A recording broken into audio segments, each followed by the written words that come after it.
আসসালামু আলাইকুম। আজকে আমরা আসছি এমন এক স্থানে, এটি একটি মূলত কেল্লা, যেটাকে দখল করেছিলেন রোমান সাম্রাজ্যের অধীনে থাকা এক শাসকের থেকে, সুলতান সালাউদ্দিন আইয়ুবী, যিনি এই কেল্লায় জয় করেছিলেন। তো আজকে আপনাদেরকে এই কেল্লাটি ঘুরিয়ে দেখাবো এবং এর ইতিহাস সম্পর্কে আপনাদেরকে বলার চেষ্টা করব ইনশাআল্লাহ। আমরা এখন এই কেল্লাতে প্রবেশ করব। আপনাদেরকে বলে রাখি, এখানে প্রবেশ করার 3টি গেট রয়েছে, যার মধ্যে এটি একটি, এবং 1 নম্বর গেটটি অতিক্রম করে ডান পাশে ঘুরলেই দ্বিতীয় গেটটি আমরা দেখতে পাবো।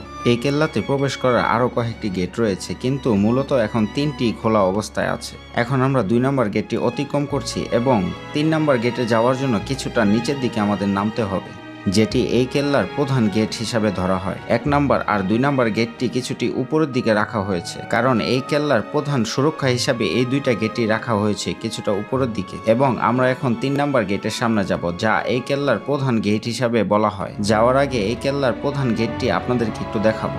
কেল্লার সুরক্ষার জন্য প্রধান গেটটি কিছুটা নিচের দিকে রাখা হয়েছে। আমরা এখন নিচের দিকে নেমে কেল্লার প্রধান গেটটির সামনে যাচ্ছি। প্রধান গেটের সামনে এরকম একটি ব্রিজ দেখতে পাওয়া যায়, যা এই কেল্লার ডিফেন্স সিস্টেমকে আরো উন্নতর দিকে নিয়ে গিয়েছে। এই ব্রিজটি মূলত আমাদেরকে মনে করিয়ে দেয় তাদের কারুকার্য ও পরিকল্পনা কতটাই নিখুঁত ছিল। আর আপনাদেরকে আগেই বলে রাখি, এই কেল্লাটি সমুদ্রপৃষ্ঠ থেকে 3117 ফুট উচ্চতায় অবস্থিত, এবং ইতিহাস অনুযায়ী জানা যায় এই কেল্লাটি থেকে জর্ডানের পুরো অর্ধেকটাই দেখা যায়, এবং এটি এমনভাবে নির্মাণ করা হয়েছে যাতে আশেপাশের অঞ্চলগুলি নজরদারিতে রাখা যায়। 1200 শতকে বর্তমান জর্ডানের অঞ্চল ছিল বালাদাস শাম, অর্থাৎ শামের অংশ। তখনকার সময় জর্ডান এলাকায় অনেক দুর্গ ছিল যা খ্রিস্টানরা ব্যবহার করত। এর মধ্যে সবচেয়ে বিখ্যাত দুর্গ ছিল কেরাক দুর্গ, যা জর্ডানের সবচেয়ে গুরুত্বপূর্ণ খ্রিস্টান দুর্গ। কেরাক দুর্গ 1142 সালে নির্মিত করা হয়। খ্রিস্টানরা এই স্থানকে তাদের শক্ত ঘাঁটি হিসাবে ব্যবহার করত। এখান থেকে মূলত হজ কাফেলা, বাণিজ্য কাফেলা এবং মুসলিম গ্রামগুলিতে হামলা চালানো হতো। মূলত এই উদ্দেশ্যে এই কেল্লাটি তৈরি করা হয়। এই দুর্গের শাসক ছিলেন বেরনতরিয়স, খ্রিস্টান নেতা রেনল্ড অফ সাতিলন, যিনি এই নামে খুবই বিখ্যাত, খুবই নিষ্ঠুর এবং মুসলিমদের প্রতি বর্বর আচরণ করতেন। সুলতান সালাউদ্দিন আইয়ুবী যখন মিশর ও সিরিয়া মিলে শক্তিশালী সাম্রাজ্য গড়ে তোলেন, তখন কেরাক দুর্গটি তার জন্য বড় হুমকি হয়ে দাঁড়ায়। রেনল্ড বারবার হজযাত্রী কাফেলার উপর লুটপাট করায় সালাউদ্দিন আইয়ুবী তখন ক্ষিপ্ত হন। 1183 সালের দিকে সালাউদ্দিন আইয়ুবী বিশাল বাহিনী নিয়ে জর্ডানের কেরাক দুর্গে অবরুদ্ধ করেন। অবরোধের সময় দুর্গের ভিতরে রোনাল্ডের ছেলে এবং মেয়ের বিয়ের অনুষ্ঠান হচ্ছিল। সালাউদ্দিন আইয়ুবী বিয়ের অনুষ্ঠানে হামলা না করার সিদ্ধান্ত নিয়েছিলেন এবং এই সিদ্ধান্তের মাধ্যমে তার মহানুভবতার প্রমাণ দেন, কিন্তু পুরো দুর্গটি বাহিরে থেকে আক্রমণের মধ্যে ফেলে দেন। তাতে খ্রিস্টানরা দুর্বল হয়ে পড়ে। ওই সময় এই দুর্গটি পুরোপুরি দখল না হলেও এই আক্রমণের মাধ্যমে খ্রিস্টানদের শক্তি নষ্ট হয়ে যায়। তারপর 1187 সালে একটি যুদ্ধ হন, যাকে বলা হয় ব্যাটেল অফ হার্টিন, এবং সালাউদ্দিন আইয়ুবী তখন এই দুর্গ জয় করেন, পাশাপাশি রেনল্ডকেও হত্যা করেন। এরপর খ্রিস্টানরা জর্ডান সহ আশেপাশের দুর্গগুলো থেকে কার্যত বিতাড়িত হয়। ফলে জর্ডানের যতগুলো কেল্লা বা দুর্গ রয়েছে তা মুসলিমদের শাসনাধীনে চলে আসে। সালাউদ্দিন আইয়ুবী 1193 সালে মারা গেলে তার ভাই এবং ছেলেরা পুরো জর্ডান ও শাম অঞ্চলে শাসন চালিয়ে যান। কেরাক দুর্গ আইয়ুবীর রাজ পরিবারের নিয়ন্ত্রণে থাকে কিছুদিন, এরপরে মামলুক ও ওসমানীয়দের হাতে চলে যায়। এই দুর্গটি এখনো দাঁড়িয়ে আছে ইতিহাস নিয়ে উন্মুক্ত ভিজিটরদের জন্য। এটি জর্ডানের অন্যতম জনপ্রিয় ঐতিহাসিক ট্যুরিস্ট স্পট, যা সালাউদ্দিন আইয়ুবীর বীরত্বের গল্প ফুটে ওঠে। এখানে তিনি মুসলিম দুনিয়ার শান্তি রক্ষার জন্য যুদ্ধ করেছিলেন, আর সেই ইতিহাস এখনো মানুষের মন কাঁদায়। তো এই ছিল মোটামুটি এই কেল্লার ইতিহাস।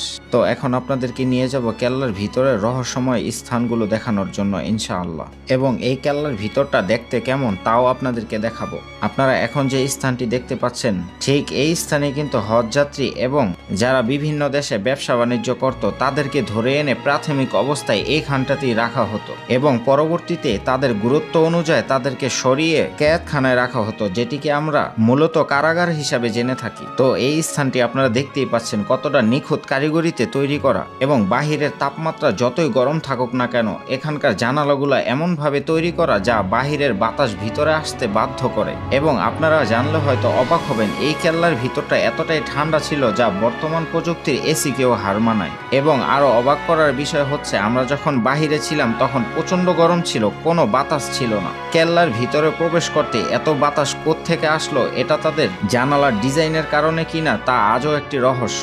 আপনারা দেখলেই বুঝতে পারবেন এই কেল্লার জানালাগুলো এমনভাবে সরু করে তৈরি করা বাহিরের বাতাসগুলো ভিতরে প্রবেশ করতে বাধ্য করা হয়। দেখুন, ঠিক এই কেল্লাই কিন্তু আমাদের সুলতান সালাউদ্দিন আইয়ুবী বাইজেন্টাইন খ্রিস্টানদের হাত থেকে যুদ্ধের মাধ্যমে বিজয় লাভ করেছিলেন, এবং পরবর্তী সময়ে মুসলিমরা কিন্তু এখান থেকেই ইসলামী খেলাফত কায়েম করেন। আপনারা এর দেয়ালে খেয়াল করলে বুঝতে পারবেন শত শত হাজার হাজার বছরের এর প্রাচীন ঐতিহ্য এখানে দেখা যায়। তো এখন আপনাদেরকে নিয়ে যাব যেই স্থানগুলিতে এই কেল্লার খ্রিস্টানরা মুসলিমদেরকে আটকে রেখে অত্যাচার করত এবং গুরুত্বপূর্ণ মুসলিম ব্যক্তিদেরকে আটকে রেখে মুক্তিপণ আদায়ের চেষ্টা করা হতো। আপনাদেরকে এখন নিয়ে যাচ্ছি সেই কারাগারগুলোর দিকে, যেই কারাগারগুলো দেখলে গা শিরে ওঠার মতো, খুবই ভয়ঙ্কর। এটি মূলত এমন এক কেল্লা ছিল যারা রোমান সাম্রাজ্যের খ্রিস্টানরা তৈরি করেছিল। তারা কিন্তু এই নিয়মকে তৈরি করেছিল যে এই স্থান থেকে পুরো মিডল ইস্ট থেকে মুসলিমরা যখন হজ উমরা করতে যাবেন তাদেরকে বিরক্ত করবেন এবং তাদেরকে হত্যা করার উদ্দেশ্যে তারা কিন্তু এই কেল্লাটি নির্মাণ করেছিল। পরবর্তীতে সুলতান সালাউদ্দিন আইয়ুবীর কানে যখন এই খবরটি পৌঁছায় তখন কিন্তু সে এই কেল্লাটি দখল করেছিল। আমরা এখন একটি কারাগারের দিকে প্রবেশ করব এবং দেখানোর চেষ্টা করব আপনাদেরকে ভিতরটা কতটাই ভয়ঙ্কর, এবং এই কেল্লাতে আরো শতাধিক এরকম ভয়ঙ্কর ভয়ঙ্কর গুহা রয়েছে যা বর্তমান সময়ে কারাগার হিসাবে আমরা ধরে নিতে পারি।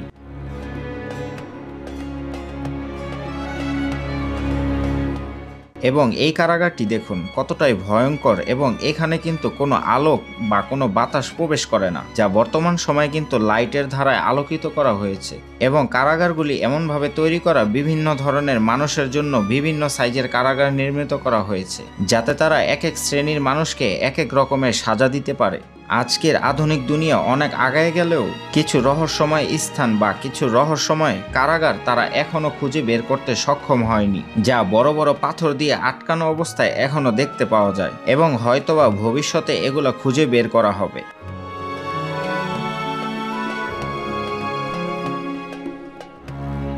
তো আমরা এখন এই কারাগারগুলো থেকে বাহিরে বের হব, কারণ এখানে বেশিক্ষণ থাকার মতো অবস্থা নেই। কি একটা ভয়ঙ্কর অবস্থা যা এখানে না আসলে আপনারা কখনোই বুঝতে পারবেন না। আপনারা যদি মিডল ইস্টে সফর করেন বা বিশেষ করে জর্ডানে আসেন তাহলে আমার অনুরোধ থাকবে এই কেল্লাটি একবার হলো ভ্রমণ করবেন।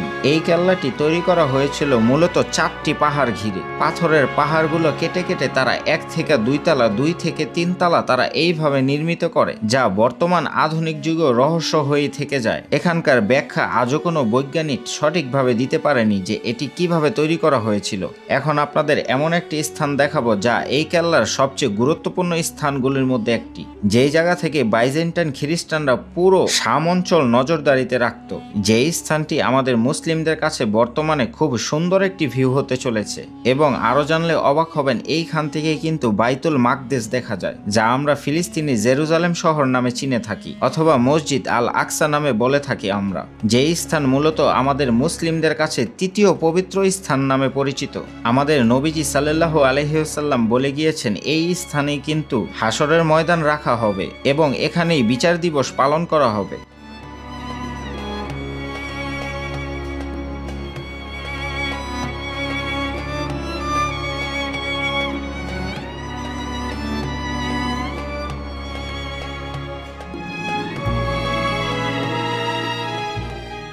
আমার পেছনে যদি খেয়াল করেন তাহলে আপনারা বুঝতে পারবেন এই স্থানটি কতটা উঁচা, এবং এখান থেকে কিন্তু পুরো জর্ডানের অর্ধেকটাই দেখা যায়।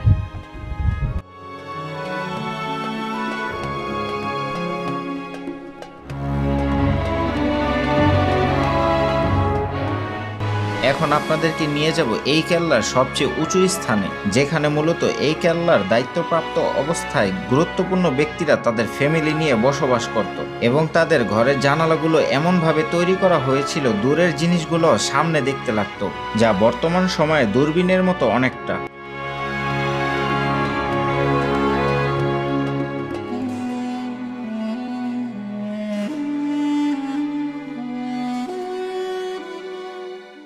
আপনারা আমার সামনে যেই স্থাপত্যটি দেখতে পাচ্ছেন, এখানে মূলত এই কেল্লার দায়িত্বপ্রাপ্ত অবস্থায় জেনারেল বা বিভিন্ন সেনাবাহিনীর প্রধান তারা এখানে ফ্যামিলি নিয়ে বসবাস করত। তৎকালীন সময়ে পাহাড় কেটে তারা এই স্থানে একটি সিঁড়ি নির্মাণ করেছিল। বর্তমান সিঁড়িটি এমনভাবে ধ্বংস হয়েছে, এখানে যে সিঁড়ি ছিল তাই বোঝা যায় না। আমরা এখন এই ভবনের ছাদে ওঠার চেষ্টা করব, যেখান থেকে তারা সিরিয়া ও ইরাকের দিকে নজরদারি করত। ভবনের ছাদে ওঠার জন্য একটি সরু সিঁড়ি রয়েছে এবং সিঁড়ির মধ্যে জায়গাটি ছোট থাকার কারণে বাতাস প্রবেশ করার জন্য এখানে একটি জানালাও রয়েছে। তো ফাইনালি আমরা এই দুর্গের সবচেয়ে উঁচু স্থানে উঠে এসেছি। এই স্থানটি এই কেল্লার সবচেয়ে উঁচু হওয়ার পাশাপাশি কেল্লাটি যেহেতু জর্ডানের আল কেরাক নামক স্থানে অবস্থিত, সেই হিসাবে এই স্থান অর্থাৎ আল কেরাক নামক স্থানের সবচেয়ে উঁচু স্থান ধরা হয় এটিকে।